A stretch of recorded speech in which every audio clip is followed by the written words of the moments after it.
अमज्ञानतिमिरन्धस्य ज्ञानाञ्जनशलाकया चक्षुरुन्मिलितं येन तस्मै श्रीगुरवे नमः।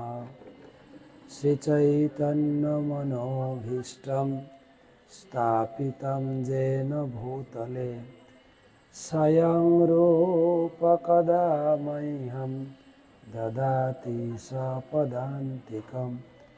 वन्देऽहं श्रीगुरो श्रीयुतपदकमलं श्रीगुरून् वैष्णवांश्च श्रीरूपं साग्रजातं सहगना रघुनाथान्वितं तं सजीवं साद्वैतं सावधूतं परिजनसहितं कृष्णचैतन्यदेवं श्रीराधाकृष्णपादं सहगना ललिता श्रीविशाखान्वितांश्च। नमो ॐ विष्णुपादाय कृष्णप्रेष्ठाय भूतले श्रीमते भक्तिवेदान्त स्वामिनिति नामिने। नमस्ते सारस्वते देवे गौरवाणी प्रचारिणे निर्विशेष शून्यवादी पाश्चात्यदेशतारिणे। जय श्री कृष्ण चैतन्य प्रभु नित्यानंद श्री अद्वैत गदाधर श्रीवासादि श्री गौर भक्तबिंद। हरे कृष्ण कृष्ण कृष्ण हरे हरे, हरे राम राम राम हरे हरे।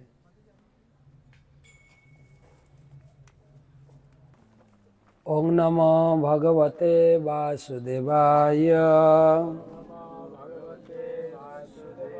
ओम नमो भगवते वासुदेवाय। ओम नमो भगवते वासुदेवाय। नारायणं नमस्कृत्य नरं चैव नरोत्तमं देवीं सरस्वतीं व्यासं ततो जयमुदीरयेत्। तमादिदेवं करुणानिधानं तमालवर्णं सुहितावतारम् अपार संसारं समुद्रसेतुं भजामहे भागवत स्वरूपम्। ग्रंथराज श्रीमद् भागवतम पंचम स्कंध चतुर्थ अध्याय सप्तदश श्लोक। द्रव्य देश काल व्यय सद्धतिग्विधय देश पचितै सर्वैरपि क्रतुभिर्यथो पदेशम सत्कृत्य इयाज।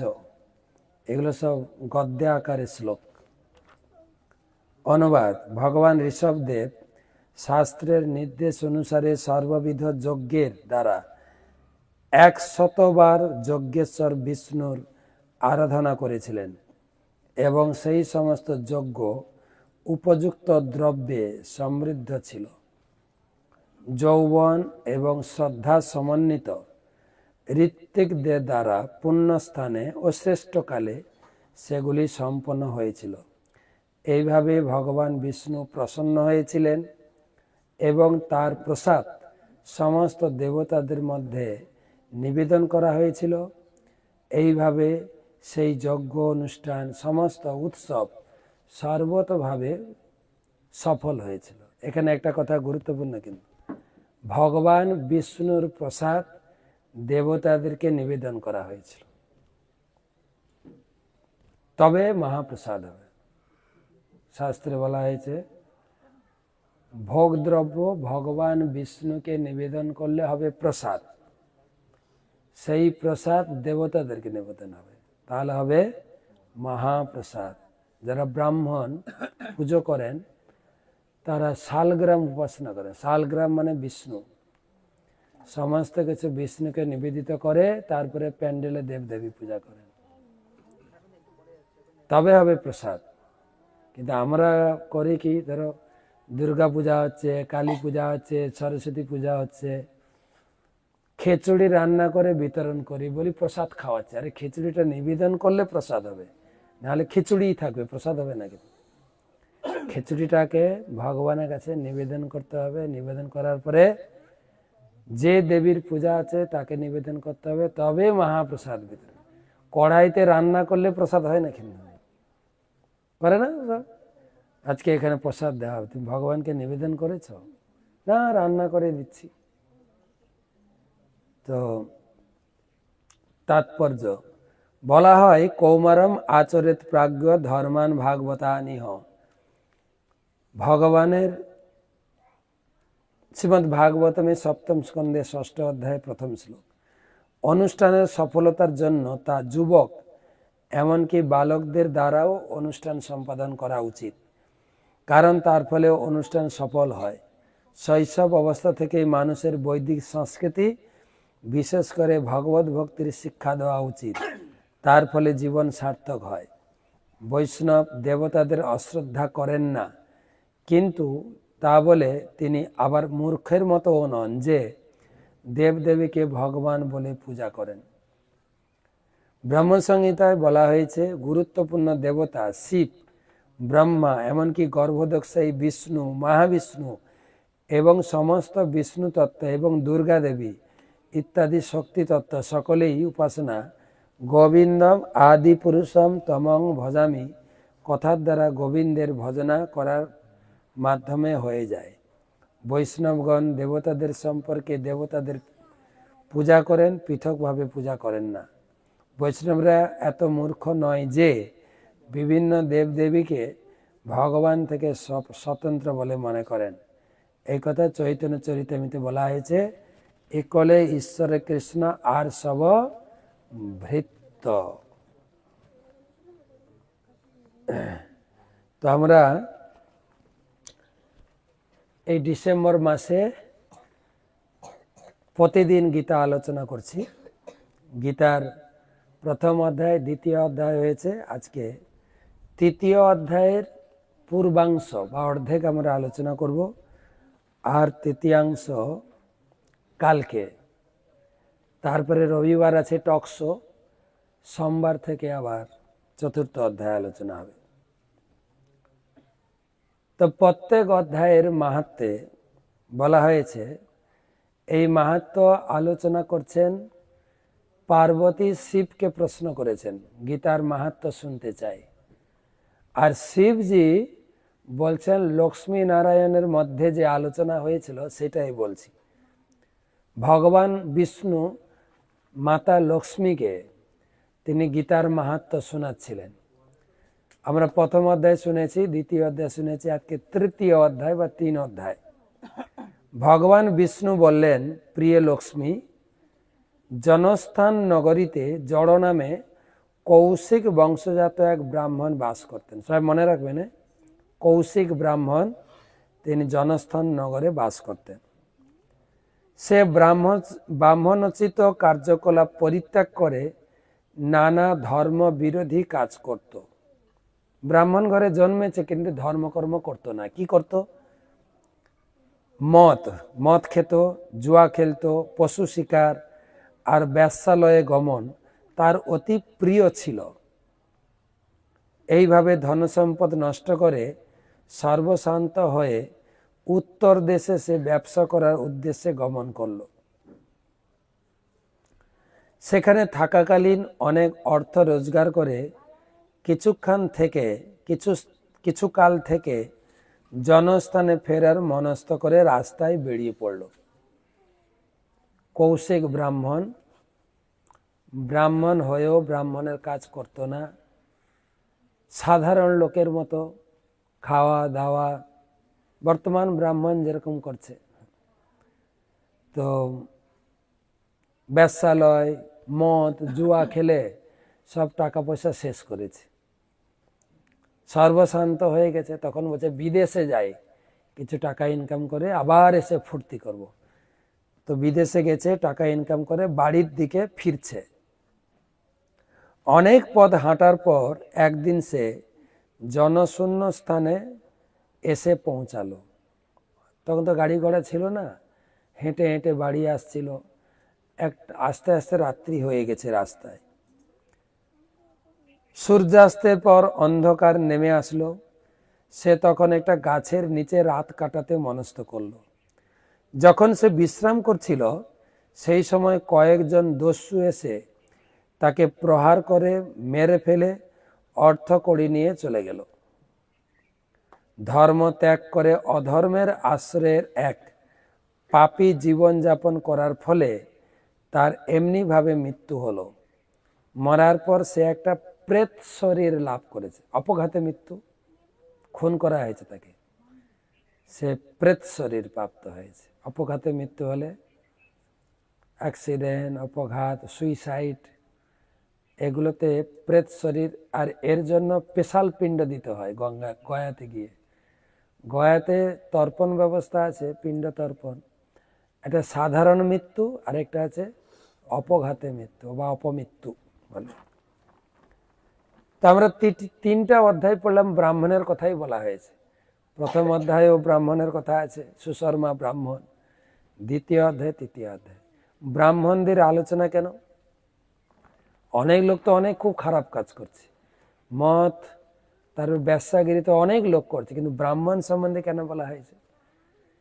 না, ব্রাহ্মণ হচ্ছেন শিক্ষিত পণ্ডিত ব্যক্তি। তিনি পাপ পুণ্য ভুল ভ্রান্তি সব বিচার করতে পারেন, কোনটা পাপ কোনটা পুণ্য। সাধারণ লোকের পাপ পুণ্য বিচার নেই, যা সব পাপটা বললেও তারা মানে না, কিন্তু ব্রাহ্মণকে মেনে চলতে হয়। যেরকম পুলিশ, সাধারণ লোক যদি কিছু চুরি করে ধরা পড়লে সাজা হবে, কিন্তু পুলিশ যদি কিছু চুরি করে তার সাজাটা বেশি হবে না কম হবে? তো কি হবে বলেন তো? বেশি হবে। কেন? পুলিশ তো দেশের আইন জানে, সে যদি ভুল করে তার সাজা বেশি হবে। সেই জন্য ব্রাহ্মণ যদি ভুল করে, কেন ব্রাহ্মণকে শ্রেষ্ঠ স্থান দিয়েছেন ভগবান। নমো ব্রাহ্মণ দেবায় গো ব্রাহ্মণ হিতায়। ভগবান ব্রাহ্মণ এবং গাভীতে খুব সন্তুষ্ট। ব্রাহ্মণের জন্ম হয়েছে ভগবানের মুখ থেকে, ক্ষত্রিয়ের জন্ম হয়েছে ভগবানের বাহু থেকে, বৈশ্যের জন্ম হয়েছে ভগবানের উদর থেকে, আর আমরা শূদ্র, শূদ্র মানে যারা চাকরি করে, শূদ্রের জন্ম হয়েছে ভগবানের চরণ থেকে। তো ভগবানের জন্ম হয়েছে ভগবানের মুখ থেকে। তাই বলা হয়েছে শাস্ত্রে যে এই যে যজ্ঞ হলো না, যজ্ঞে ঘি দিলাম, যজ্ঞে ঘি ঢালার থেকে বড় কাজ হচ্ছে ব্রাহ্মণের মুখে, ব্রাহ্মণ বৈষ্ণবদের মুখে হালুয়া, পুরি, পনির সবজি ঢালবেন বেশি করে, তার মাধ্যমে ভগবান গ্রহণ করবেন। ব্রাহ্মণকে এত শ্রেষ্ঠ করে। আর সেই ব্রাহ্মণ যদি ভুল করে, সাধারণ লোকের যা বিচার হবে তার বিচার হবে বেশি। যদিও কলিযুগের ব্রাহ্মণদের শিবের ভক্তরা অভিশাপ দিয়েছেন, নন্দী ভিঙ্গিরা। ব্রাহ্মণ মানে হচ্ছে যিনি কেবল ব্রহ্ম, কেবল ভগবানের উপাসনা করে, দেবদেবীও না। ব্রহ্ম জানাইতি সব ব্রাহ্মণ, কেবল ব্রহ্মের মানে ব্রহ্ম বা ঈশ্বরের উপাসনা করে। কিন্তু আপনারা শুনবেন, বেদ পড়বেন, পুরাণ পড়বেন বা ভাগবত পড়বেন, দক্ষ যজ্ঞতে শিব ভক্ত আর ব্রাহ্মণদের ঝগড়া বেঁধেছিল। ব্রাহ্মণরা শিব ভক্তদের অভিশাপ দিয়েছেন, তোমরা পাষণ্ডী হয়ে যাবে, গাঁজা খাবে, মদ খাবে। খাচ্ছে না গাঁজা, খাচ্ছে না শিব ভক্তরা? আর শিব ভক্তরা ব্রাহ্মণদের অভিশাপ দিয়েছেন, তোমরা সাধারণ লোকের মতো হয়ে যাবে। সাধারণ লোক বুঝছেন? সাধারণ লোকও চাকরি করছে, ব্রাহ্মণও চাকরি করছে। সাধারণ লোক মাছ মাংস খাচ্ছে, ব্রাহ্মণও মাছ মাংস খাচ্ছে। সাধারণ লোক হয়ে যাবে, অভিশাপ দিয়েছে। ব্রাহ্মণ মানে শুচি, পরিষ্কার পরিচ্ছন্ন, সে কখনো আমিষ মুখে দেবে না। শুচি তাকে বলে, শুচি পবিত্র, কেবল ভগবানের প্রসাদ গ্রহণ করবে, শুচি। যদি সে এইসব ছেড়ে দেয় তবে মুচি হয়ে যাবে। সূচি হয়ে মুচি হয় যদি হরি ত্যাজে, আবার মুচি হয়ে সূচি হয় যদি হরি ভজে। তাই এখানে ব্রাহ্মণের কথা বলা হয়েছে, যেহেতু সে ব্রাহ্মণের কাজ বাজ ছেড়ে দিয়েছে তাই তাকে পেত শরীর প্রাপ্ত হতে হয়েছে। মনে রাখবেন, ব্রাহ্মণের নাম ছিল কৌশিকী ব্রাহ্মণ। সে জনস্থানে তার জন্ম ছিল, তারপরে অনেক পাপ কার্য করত, টাকা শেষ, টাকা ইনকামের জন্য বিদেশে গেছিল। বিদেশ থেকে ফেরার পথে তাকে চোর ডাকাতরা মেরে তার ধন সম্পদ ছিনিয়ে চলে গেছে। তার অপঘাতে মৃত্যু, তার প্রেত শরীর প্রাপ্ত হয়েছে। কিন্তু জড়ের পুত্র মানে কৌশিকের পুত্র ছিল ধার্মিক, বৈদিক শাস্ত্রে সে ছিল অত্যন্ত পারদর্শী। অনেক দিন হয়ে গেল, পিতা ফিরছে না। ও তো জানে না পিতা মারা গেছে, পিতা গেছে বিদেশে টাকা ইনকাম করতে, ফিরছে না। সে তখন পিতার খোঁজে বের হলো। বহুদিন ধরে এখানে সেখানে পিতার খোঁজ করে বেড়ালো। যেখানেই লোকের সঙ্গে দেখা করে জিজ্ঞাসা করে, আপনি আমার বাবাকে দেখেছেন? পিতার খোঁজ করে। একদিন তার পিতার এক পরিচিত ব্যক্তির সঙ্গে দেখা হলো। লোকটি পিতার সমস্ত ঘটনা বলল, যে তোমার পিতা সেই নগরী থেকে ইনকাম করে বাড়ি ফিরছিলেন, সেই সময় কিছু লোক তাকে হত্যা করে তার ধন সম্পদ চুরি করেছে।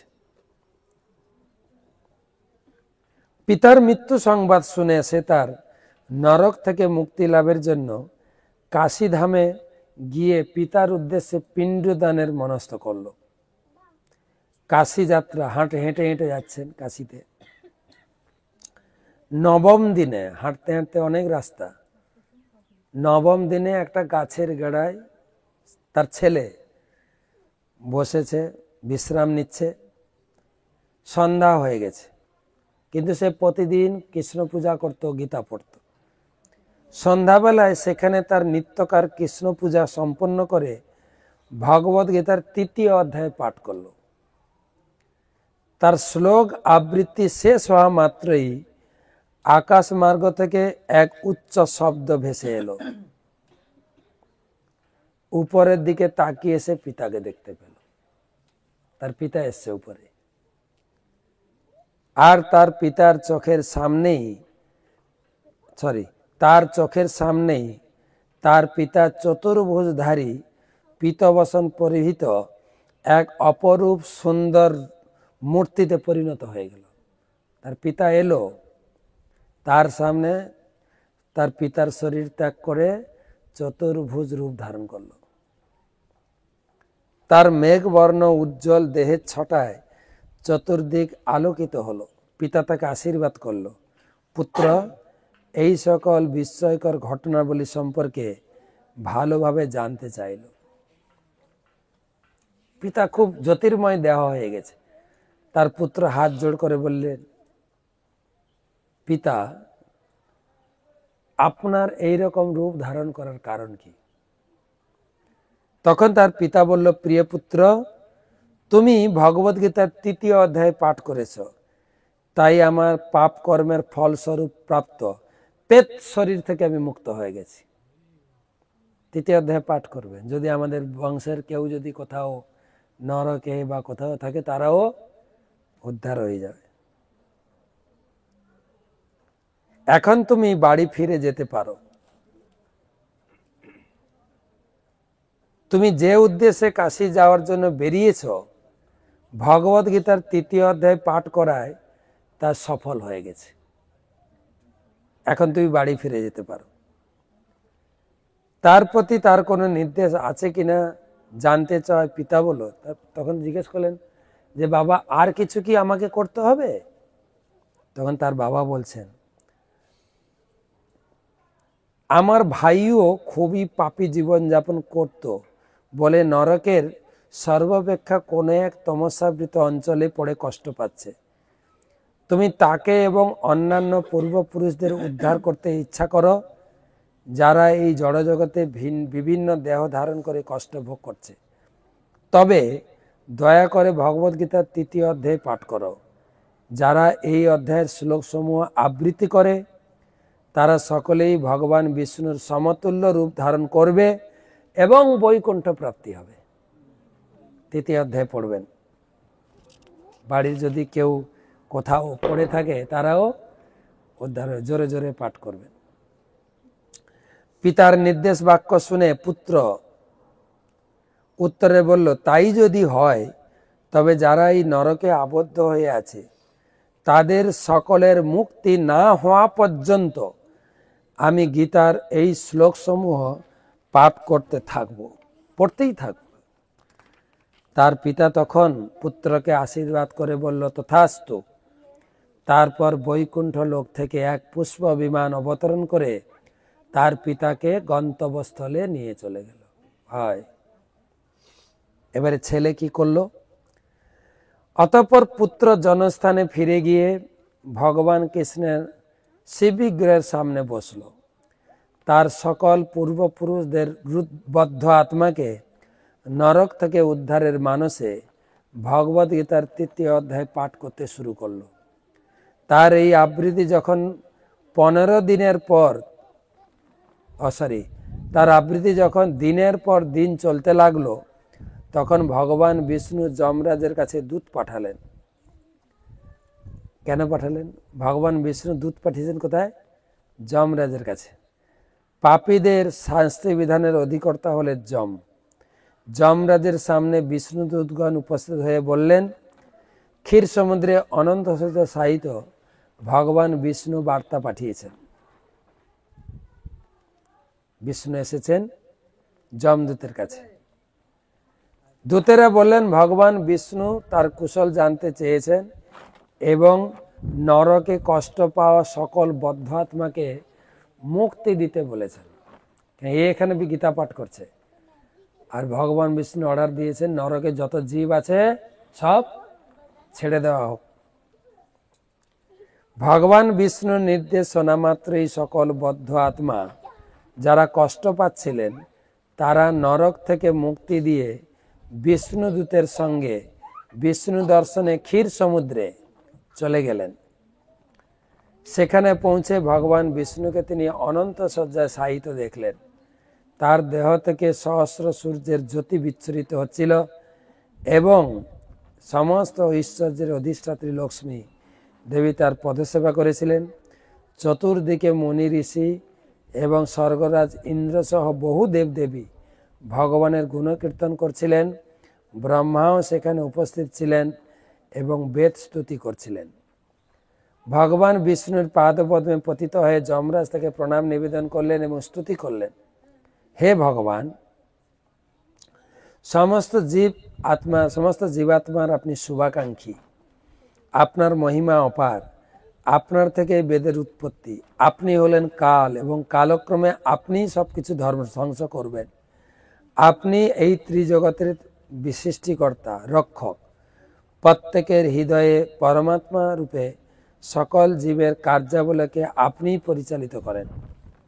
সকল বিশ্বের গুরু আপনি, সকল ভক্তের লক্ষ্য আপনি। হে কমল নয়ন, কৃপা করে আমি বারংবার আপনাকে প্রণতি নিবেদন করি। আপনি আমার প্রণাম স্বীকার করুন। আপনার মহিমা অনন্ত। যমরাজ এইভাবে কৃতাঞ্জলি পুটে ভগবান বিষ্ণুকে শ্রদ্ধা নিবেদন করলেন। যমরাজ বললেন, আপনার নির্দেশ মতো সকল বদ্ধ আত্মাকে নরক থেকে মুক্তি দিয়েছি। দয়া করে নির্দেশ দিন, এখন আমি কি করব? ভগবান বিষ্ণু বজ্রের ন্যায় গম্ভীর অথচ অমৃতের ন্যায় মধুর উত্তর দিলেন, হে প্রিয় ধর্মরাজ, তুমি সকলের প্রতি সমদর্শী। তোমার কর্তব্য সম্বন্ধে কোনো নির্দেশ দানের প্রয়োজন নেই। আমার পূর্ণ আশীর্বাদ নিয়ে তুমি তোমার যমপুরীতে ফিরে গিয়ে কাজ চালিয়ে যাও। তারপর ভগবান বিষ্ণু যমরাজের দৃষ্টি থেকে অন্তর্হিত হলেন আর যমরাজ তার নিজ পুরীতে ফিরে গেলেন। জড়ের পুত্র ওই সদাচারী ব্রাহ্মণ যখন তার পূর্বপুরুষদের এবং বাকি বদ্ধ আত্মাদের সফলতার সঙ্গে নরক থেকে মুক্তি করতে সমর্থ হলেন, তখন বিষ্ণুদূতেরা সেখানে এসে তাকেও বিষ্ণুলোকে নিয়ে গেলেন। সেখানে তিনি পরমেশ্বর ভগবানের শ্রীপাদপদ্মে সেবায় যুক্ত হলেন। অতএব যারা সংসার থেকে মুক্তি লাভ করতে চান, পূর্বর্তন আমাদের গুরুজনদের উদ্ধার করতে চান, তারা 3য় অধ্যায় পাঠ করুন। তো 3য় অধ্যায় আমরা পাঠ করব। প্রথমে গুরু মহারাজকে প্রণাম জানাই। নম ওং বিষ্ণুপাদায় কৃষ্ণ প্রেষ্টায় ভূতলে শ্রীমতে জয় পতাকা স্বামী নীতি নামিনে নম আচার্যপাদায় নিতাই কৃপা প্রদায়িনে গৌর কথা ধামদায় নগর গ্রাম। 3য় অধ্যায় শুরু হচ্ছে। 3য় অধ্যায়ের নাম হচ্ছে কর্মযোগ। আমাদের কি কর্ম করা উচিত, কি কর্মের কি গতি, সেই বিষয়ে আলোচনা হবে। কর্মের ডেফিনেশন, কর্ম কাকে বলে, আলোচনা হবে। আমরা এই সব তত্ত্ব জানি না, শুধু আন্দাজে বলি কর্মই ধর্ম। সব কর্ম ধর্ম না, কিন্তু লোকে বলে কর্মই ধর্ম, কর্ম হি পূজা है, ওয়ার্ক ইজ ওয়ার্শিপ, লোকে বলে। সব কর্ম কিন্তু ধর্ম না। কর্ম সম্বন্ধে যেরকম ডাক্তারি সম্বন্ধে, ইঞ্জিনিয়ার সম্বন্ধে বই পড়ে জেনেছি, কর্মটাও শাস্ত্র পড়ে জানতে হবে। কেউ ঘরে বসে ডাক্তার হতে পারে না, তো তাকে তো বই পড়তে হয় নাকি? আবার বই ঘরে এনে পড়লে হবে না, মেডিকেল কলেজে গিয়ে পড়তে হবে। ঠিক সেই রকম ধর্মের বই পড়লে কর্ম, আমার কর্তব্য কর্মটা জানা যায়। তো 3য় অধ্যায়, এই অধ্যায়ে 43টা শ্লোক আছে। ভগবান বুঝাবেন কর্মটা কি জিনিস। তো আমাদের আজকে এই অধ্যায়ের অর্ধেক পড়ার কথা, কতদূর দেখি। কমপক্ষে 20টা শ্লোক, তো 20-21টা শ্লোক পড়তে হবে, দেখি। এর আগে আমরা 2য় অধ্যায়, প্রথম অধ্যায় পড়েছি। প্রথম অধ্যায়ে ভগবান জ্ঞান দেননি, অর্জুন বকবক করেছেন। 2য় অধ্যায়ে ভগবান তিনি ভক্তির কথা, কর্মকাণ্ডের কথা, যজ্ঞের কথা এবং অষ্টাঙ্গ যোগের কথা বলেছেন। 3য় অধ্যায় কেবল কর্ম নিয়ে আলোচনা হবে। 3য় অধ্যায় কর্মযোগ। অর্জুন উবাচ, সবাই বলবেন অর্জুন উবাচ, জায়সি চেত কর্মণস্তে মতা বুদ্ধি জনার্দন, তৎ কিং কর্মণি ঘোরে মাম নিয়োজয়সি কেশব। অর্জুন জিজ্ঞাসা করছেন, হে জনার্দন, হে কেশব, যদি তোমার মতে কর্ম অপেক্ষা বুদ্ধি শ্রেয়তর হয়, তাহলে এই ভয়ানক যুদ্ধে তুমি কেন আমাকে নিযুক্ত করতে চাইছ? অর্জুনের প্রশ্ন দিয়ে শুরু হচ্ছে। 2য় অধ্যায়ে ভগবান ভক্তি যোগের কথা বিস্তারিত বলেছেন, সাধন ভজন করো, কিন্তু শেষে বললেন তুমি যুদ্ধ করো। সাধারণ লোক জানে, যারা অলস তারা মালা জপ করে, পূজা করে। লোকে বলবে জিজ্ঞেস করে, আপনি একটু গীতা পড়ুন। আমার ওইসব সময় নেই গীতা পড়ে সময় নষ্ট করব। আমি গীতা পড়ে যে সময় নষ্ট করবো, তার থেকে আমি ইঞ্জিনিয়ারিং বই পড়বো, অনেক কিছু জানবো। লোকে জানে যারা অলস, যারা যারা কি বলে মূর্খ, তারা ভজন সাধন করে। ঠিক আছে, আমি একবার ট্রেনে করে রাজধানীতে করে দিল্লি যাচ্ছিলাম। অনেক দিনের ইচ্ছা ছিল একটু রাজধানীতে উঠবো। ঠিক আছে, নাকি খুব তাড়াতাড়ি নিয়ে যায় নাকি। ঠিক আছে, তো উঠেছিলাম না রাজধানীতে। এমনি তো পূর্বা বা কালকা মেলে গেছি, কিন্তু উঠেছি রাজধানীতে। আর ওই ট্রেনটাই 14 ঘন্টা লেট ছিল।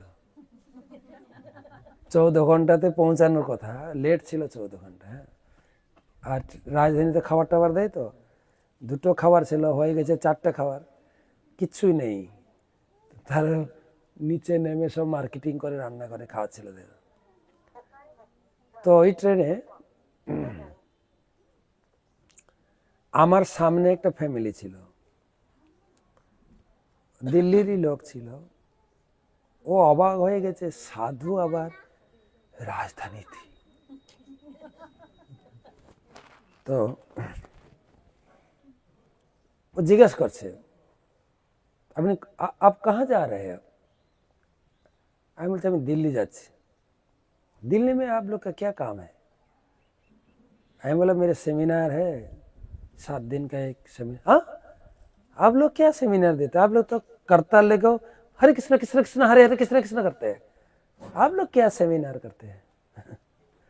সাধারণ লোক জানে, যারা মূর্খ অলস তারা এসব করতাল নিয়ে নাম কীর্তন করে, নাম জপ করে, তাই না? আর যারা কাজের লোক তারা এইসব করে না, অনেক ব্যস্ত, তাই না? দেশ সেবা, সমাজ সেবা, অফিসের সেবা। তো সাধারণ লোকের কাছে প্রশ্ন দাঁড়ায়, আপনাদের কোনো দায় দায়িত্ব নেই, আপনাদের কি ঝামেলা বলুন? যত ঝামেলা আমাদের, সংসারের ঝামেলা, অফিসের ঝামেলা, বলেন লোকে। এখানে অর্জুন দাঁড়িয়ে আছেন যুদ্ধক্ষেত্রের মাঠে, কিন্তু কারোর বাড়ির ছাদে ক্লাস হচ্ছে না, কিন্তু কোথায় হচ্ছে? যুদ্ধক্ষেত্রের মাঠে ভগবান গীতা শোনাচ্ছে। তো অর্জুনের মনে প্রশ্ন, ঠিক আছে আমাকে ভক্তি করতে বললে আমি ঠাকুরের পূজা করব, মালা জপ করব, ঠিক আছে, কিন্তু আবার যুদ্ধ করতে বলছো, তাহলে কোনটা করব? তুমি অফিসেরও কাজ করবে আর এখানে ঘরে নাম জপও করবে। তো অর্জুন প্রশ্ন করছেন, যে কোনো একটা বলো, দুটো হয় না। এটা অর্জুনের প্রশ্ন ছিল না, কিন্তু কার প্রশ্ন? কার প্রশ্ন? কার প্রশ্ন? যারা আমরা ভক্তি লাইনে এসেছি তার প্রশ্ন। হ্যাঁ, বাড়িতে কোনো অনুষ্ঠান হোক, মন্দিরে কোনো অনুষ্ঠান হোক, যে প্রভু জানতো বাজারটা করে নিয়ে আসেন, আমি এখন মালা জপ করছি, আমার এখন জব হয়নি। হ্যাঁ, বা যারা আমরা মন্দিরে থাকি, লোকে বলে না এ বাড়িতে কাজ করতে পারেনি, সেই জন্য ভয়ে পালিয়ে গেছে মন্দিরে। কিন্তু মন্দিরে এসে দেখছে প্রচুর কাজ। মন্দিরে যারা থাকে তাদেরকে বলে আশ্রমবাসী। আশ্রমবাসী মানে যে প্রচুর শ্রম দিতে পারবে সে আশ্রমবাসী, সে থাকতে পারবে, না থাকতে পারবে না। প্রচুর শ্রম, ভোর 3টা থেকে রাত্রি 11টা পর্যন্ত নন স্টপ কাজ করতে হবে, তবে সে থাকতে হবে, টিকতে পারবে। তো এইটা ক্লিয়ার করার জন্য অর্জুন প্রশ্ন তুলেছেন, নাম জপ করব না কাজ করব, কোনটা? যে কোনো একটা বলো। ব্যামি শ্রেমেম বাক্যে ন বুদ্ধিক মহসি অভমে তদেকং বদ নিশ্চিত যেন শ্রেয়ম অবাপ্নুয়াম। তুমি কেন দুই রকম কথা বলছো? কাজও করতে বলছো আর ভক্তি করতে বলছো, দু রকম কথা বলো না, যে কোনো একটা কথা বলো। প্রশ্ন ঠিক আছে, আমাদের মনে প্রশ্ন জাগে কিনা? প্রশ্ন জাগে আমাদের মনে, কাজ করব এত ঝামেলা, নাকি কাজ বাজ ছেড়ে দিয়ে, অফিস টফিস ছেড়ে দিয়ে মন্দিরে ঢুকে যাব, নাহলে বৃন্দাবন চলে যাব? ভগবান বুঝাবেন। যারা আমরা ভক্ত হয়েছে তাদের জন্য। অনেক লোক এসে বলে, মহারাজ আমি অফিস থেকে ভলেন্টারি নিয়ে নেব। কেন? কেন নেবেন? না, অফিসে লোক সব কেউ আর কৃষ্ণ কথা বলে না, তো সব জড় কথা বলে, আর 2 আঙ্গুলের সেবা করে সবাই, পেপার পড়ে, টিভি দেখে, গজগজ করে, উল্টা পাল্টা কথা বলে, বিড়ি সিগারেটের ধোঁয়া, কাজ ছেড়ে দাও। ভগবান বলছেন না, কাজ তোমাকে করতেই হবে, সেটাই শিখাবেন ভগবান। ভগবান উত্তর দিচ্ছেন। অর্জুনের প্রশ্ন ক্লিয়ার, কাজ করব না, শুধু মালা জপ করে কাটাবো, কোনটা? দুটোর মধ্যে একটা। মালা জপ করলে কাজ করতে হয় না, কাজ করলে মালা জপ করতে পারে না। ভগবান বুঝাবেন। শ্রী ভগবান বাচ লোকস্মিন বিধানিষ্ঠা পুরা প্রক্তা ময়া নঘ জ্ঞান যোগেন সাংখ্যানাম কর্মযোগেন যোগিনাম। আমি দুটো লাইন বলেছি, একটা হচ্ছে জ্ঞান যোগ আর একটা হচ্ছে ভক্তি যোগ। দুটোর মাধ্যমে মানুষ সিদ্ধি লাভ করতে পারে। জ্ঞান যোগের মাধ্যমে আমাকে জানতে পারে, ভক্তি যোগের মাধ্যমে জানতে পারে। তবে দুটোতেই কর্ম থাকতে হবে। না কর্মাণম অনারম্ভ্যম নৈষ্কর্মম পুরুষবশ্নুতে ন চ সন্ন্যাসনাদেব সিদ্ধিম সমাধিগচ্ছতি। কর্ম না করে কোনো কিছুতে তুমি সফল হবে না। ভক্তি করো আর অফিসের কাজ করো, খাট তো তোমাকে হবেই যে কোনো পরিস্থিতিতে। আমাদের বলে না, কষ্ট না করলে কেষ্ট মেলে না। কেষ্ট মানে কৃষ্ণ। যে কোনো কাজ, আপনি পরীক্ষায় ভালো রেজাল্ট করতে গেলেও পড়তে হবে, ঘরে ধ্যান এমনি হবে নাকি? প্রত্যেকের নিজের নিজের কর্তব্য ভালো করে যেন করে। নহি কশ্চিৎ ক্ষণমপি জাতু তিষ্ঠত্য কর্মকিত কার্যতে হাবস কর্ম সর্ব প্রকৃতি জয়ী গুণই। কাজ না করে কেউ থাকতে পারে না, সবাইকে কাজ করতে হয়। কেন না আত্মা কর্মরত। আপনি বলতে পারেন এই যুবক অবস্থায়, চাকরি থাকা অবস্থায় প্রচুর ইনকাম করব, বয়সের সময় বসে বসে খাবো না। একে তো ঘরে না কাজ করে খেতে দেবে না বৌমা, বৌমা খাটিয়েই ছাড়বে। তো বৌমা থাকলে ক্ষমা করবে না, বৌমা ইনডাইরেক্ট ভাবে বলবে, বাবা ছেলেটাকে স্কুলে পৌঁছে দাও না একটু, বলে কি না স্কুল থেকে নিয়ে আসো না, বাজার থেকে একটু আলু কিনে নিয়ে আসো না, ঘরে আলু নেই। খাটাবেই, অত সোজা না যে খাও। আমরা দুজন খাটবো, তুমি বৈশা বৈশা খাবে। মা বাচ্চাটাকে নাও না, আমি একটু রান্না করছি, লাগাবে কিনা কাজে। এটা তো একটা গেল। দ্বিতীয়ত হচ্ছে আমরাও কাজ না করে থাকতে পারবো না। আমাদের বয়স হলো, যারা প্রচুর কাজ করে তারাও কর্মহীন ভাবে থাকতে পারে না। কিন্তু শরীর কুলায় না। কাজ করার প্রচুর ইচ্ছা, কিন্তু শরীর টানে না। কিন্তু সেজন্য বক বক করে, ছেলে বৌমার পিছনে লেগেই থাকে, বক বক বক বক বক বক করতেই থাকে।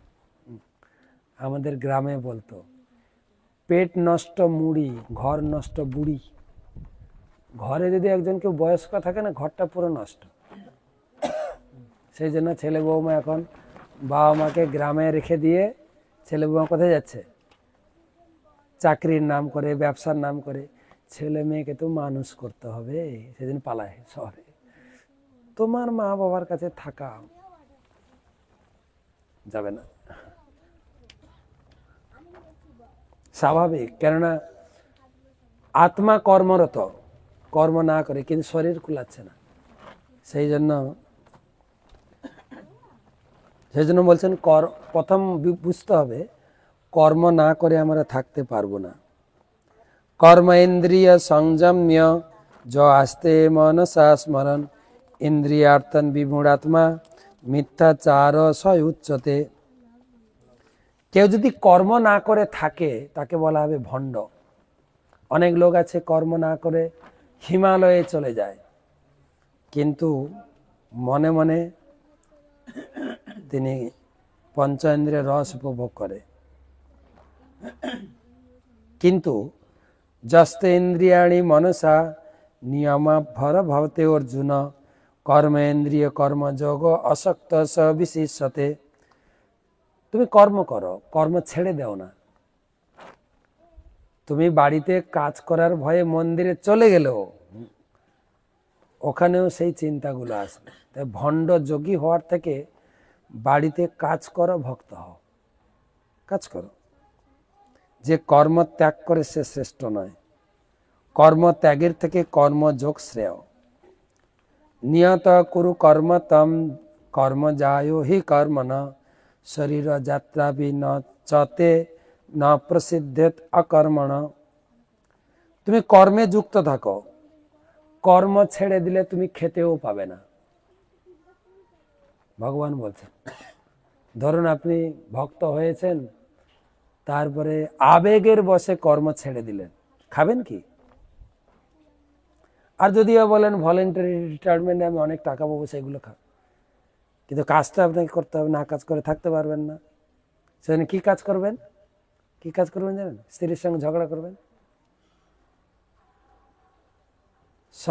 বলে না, সংসারটা হচ্ছে এক জোড়া করতাল। একটা করতাল যখন অফিসে থাকে, আর একটা করতাল ঘরে থাকে চুপচাপ।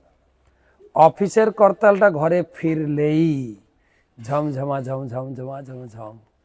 এখন সেই অফিসের করতালটা যদি অফিসে না যায়, কি হবে অবস্থা? করতাল সবসময় বাজবে কিনা ঘরে? হচ্ছে কিনা? হ্যাঁ, সেজন্য ভগবান বলছে কর্ম ছেড়ো না। তোমার স্ত্রী তোমাকে ছেড়ে দেবে, এই হাত খরচা দাও না প্লিজ। আমি তো কাজ করি না। কাজ করো না করো তোমার ব্যাপার, আমার খরচাটা আমার মিটিয়ে দাও।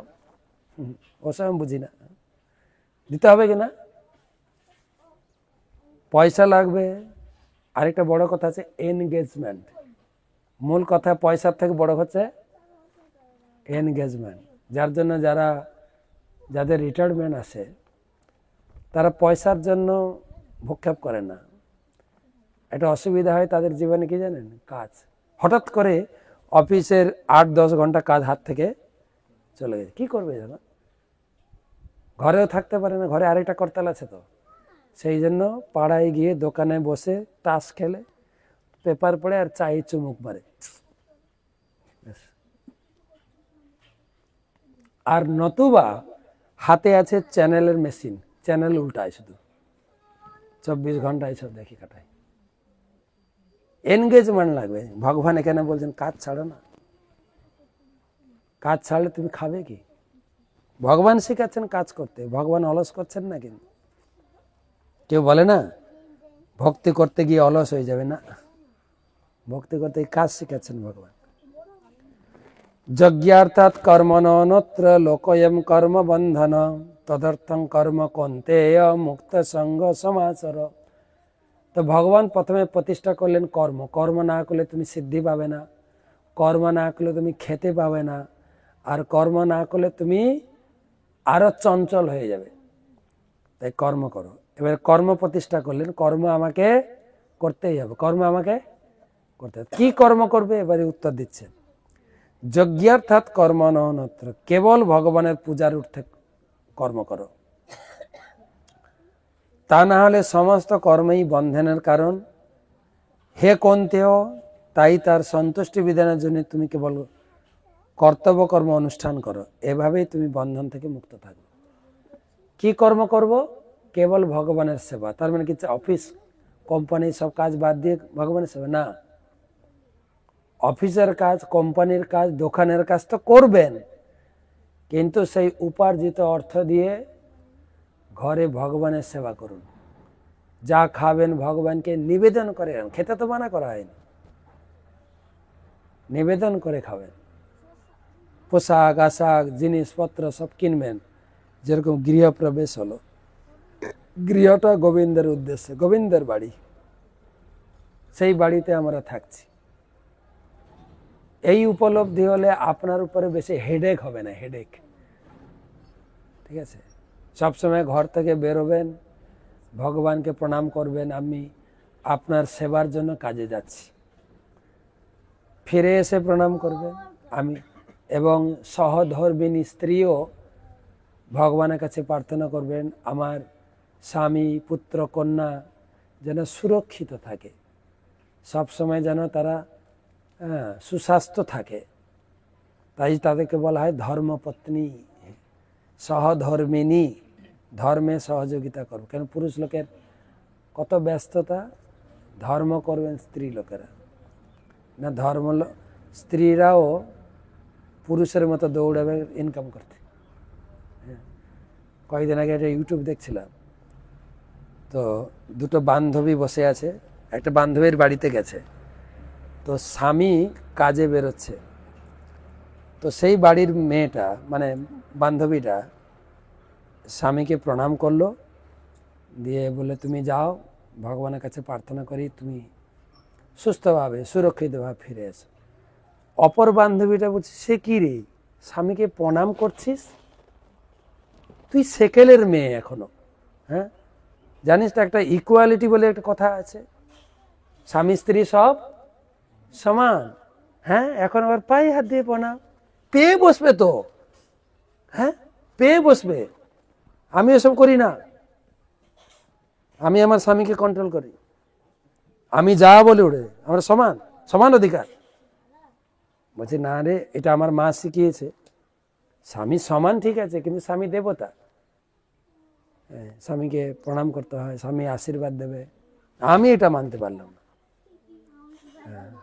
আমি আমার স্বামীকে যা বলি তা সে করে। তখন এ বলছে ঠিক আছে, পরীক্ষা করা যাক, তুমি তোমার স্বামীকে ফোন করো যে আমরা কালকে ডিবিসি ড্যাম্পে বেড়াতে যাব, ঠিক আছে?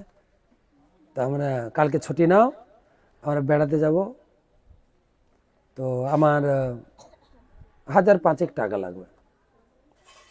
বলে এটা আবার কোনো বড় কথা? আমি এখনই ফোন করছি, আমি যা বলবো শুনে ফোন করি। হ্যালো, আমি শর্মিষ্ঠা বলছি। বলছে বলো। বলছে কালকে আমরা একটু বেড়াতে যাব, আমাদের ফ্যামিলি, আমার বান্ধবীর ফ্যামিলি, কালকে তুমি ছুটি নাও, আর আমার 5,000 টাকা লাগবে। কি আমার কাছে কি টাকার গাছ আছে নাকি? হ্যাঁ, যেখানে সেখানে বেড়াতে যাব হবে না, ওসব বাদ দাও, প্ল্যান পরিকল্পনা বাদ দাও। বলছে ভালো করে কথা বলো, যা বলছি তা শোনো। বলছে ভালো করে কি কথা বলে? তোমার যদি যেতে ইচ্ছা কোথা থেকে ইনকাম করে যাও, চুপ, ফোন রাখো। ও তো হক্কা লজ্জিত হয়ে গেছে। তো দেখো, আমি আমার স্বামীকে ফোন করছি, হ্যালো, আমরা এই যে বান্ধবী এসছে তুমি দেখে গেলে, আমরা একটু মিটিং করছি, কালকে একটু বেড়াতে যাব, তো তোমার তো অফিস আছে, তো তুমি তো যেতে পারবে না, আমি যাব, তো 1010 টাকা লাগবে। হ্যাঁ, ঠিক আছে, তোমার কাছে তো এটিএম কার্ড আছে, তুমি আজকে টাকাটা তুলে রাখো, ঠিক আছে? কালকে কত সকালে বেরোবে, হয়তো টাকা তুলতে পারবে না, আর আমারও সমানে যে টাকা তুলে তোমাকে দেব, তুমি আজকে টাকা তুলে রাখো, 10,000 যদি আরো বেশিও লাগে নিতে পারো, আমার কোনো অসুবিধা নেই, তুমি নিতে পারো। তো এ চুপ হয়ে গেছে, কে কার কথা শুনছে? তো প্রশ্ন এসে দাঁড়ালো যে ভগবানের সেবা করবে সব, তাহলে ভগবানকে কেন্দ্র করলে আমাদের পরিবার সুষ্ঠুভাবে চলবে। তাই ভগবানকে কেন্দ্র করে ভগবান এখানে বলছেন, আমাকে মন্দিরে, আমাকে ঘরের পূজা করো, আর আমাকে উদ্দেশ্য করে কাজ করো, তাহলে তোমাকে বন্ধন থেকে মুক্ত করব। তা নাহলে যা কাজ করবে সব বন্ধনের কারণ। বন্ধন তো নাকি? বন্ধন কিনা? বন্ধন কিনা? আরে বিয়ের সময় স্ত্রীর 7 পাকে বেঁধেছে, এটা তো সবাই জানে। বইয়ের কথা যদি না বিশ্বাস করেন, বিয়ের সময় ক পাকে বেঁধেছে? 7 পাকে বেঁধে আঁচলে টেনে টেনে আপনাকে ঘরে ঢুকিয়েছে। কে আগে ঘরে ঢুকেছে? বাড়ি আমার হতে পারে, কে আগে ঢুকেছে? কে আগে ঢুকেছে? আরে বিয়ে তো আপনারা করেছেন, আমি তৈরি করেছি, বলুন না, কে আগে ঢুকেছে? স্ত্রী আগে ঘরে ঢুকেছে, তারপরে আমাকে ঢুকতে দিয়েছে, ঘরের মালিক উনি। ভগবান এখানে বলছেন, আরেকটা শ্লোক পড়ব, আমার পূজা কেন করবে? ভগবান বলছেন, সহযজ্ঞা প্রজা সৃষ্টা পুরবাচ প্রজাপতি অনেন পশবিদ্ধস্মেশ বহুতিষ্ঠ কামধূপ। কেননা আমি সকলের ভরণ পোষণের ব্যবস্থা করেছি, আমি যজ্ঞ সহ প্রজা সৃষ্টি করেছি। সহযজ্ঞ প্রজা সৃষ্টা, প্রজা, প্রজা মানে যারা যে জন্ম গ্রহণ করে, আমরা এই জগতে সমস্ত জীবকে জন্ম দিয়েছেন ভগবান, আর তাদের জন্ম দেওয়ার পরে তাদের খাবারেরও ব্যবস্থা করেছেন ভগবান। এমন নয় যে আমি পড়াশোনা করে ইনকাম করে খাচ্ছি, না, ইনকাম করছেন, ওই ইনকাম দিয়ে আপনার সংসার চলবে না যদি ভগবান আপনাকে সাহায্য না করে। তো ভগবান প্রথম কথাটা বলেন তো, আমাদের ছোটবেলা থেকে শিখেছি, রাখে হরি মারে কে, হরি যদি আমার শরীর থেকে আত্মা তুলে দেয়, কালকে আপনি অফিস যেতে পারবেন তো? যাবেন তো নাকি? না কি মনে করেন সামনে বিধানসভা ভোটে বুদ্ধদেব বা জ্যোতি বসু ভোটে দাঁড়াবেন? দাঁড়াবেন না ছবি হয়ে গেছেন? হ্যাঁ, ছবি হয়ে গেছেন, এখন আর নেই। তো আপনি কি করে বলেন যে আমি ইনকাম করে খাই? না। তো প্রজা সৃষ্টা পূর্ববাচক প্রজাপতি, আমি হচ্ছে প্রজাপতি, আমি সৃষ্টি করেছি, আমি পালন করছি। ভগবান আমাদের সৃষ্টি করেছেন প্রজাপতি, তিনি হচ্ছেন প্রজাপতি, ভগবান হচ্ছেন সৃষ্টিকর্তা। তাই আমাদের জগতে যখন বিয়ে হয় ছেলে মেয়ে, ওটাকে বলে প্রজাপতি যজ্ঞ। প্রজাপতি যজ্ঞ জানো?